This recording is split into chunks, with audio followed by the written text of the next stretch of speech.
Hi guys, welcome to How to Solutions YouTube channel. In today's video, I'm going to show you how you can fix Facebook professional mode not showing up. Before getting into this video, must subscribe to our YouTube channel and click on the bell icon. So the first step you need to do is to open Facebook and click on your profile picture in the top right and go into your profile and click on three dots.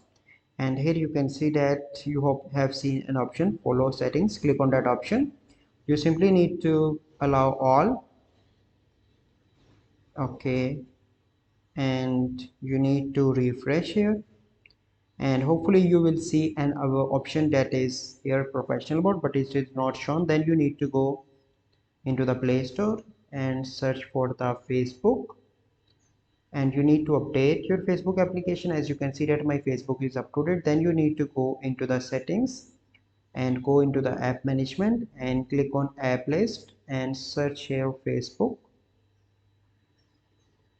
So let me search for the Facebook, and here you need to clear storage and cache, and after that you need to allow all permissions and log in into your account on Facebook, and hopefully your issue will be resolved. I hope you find this video helpful.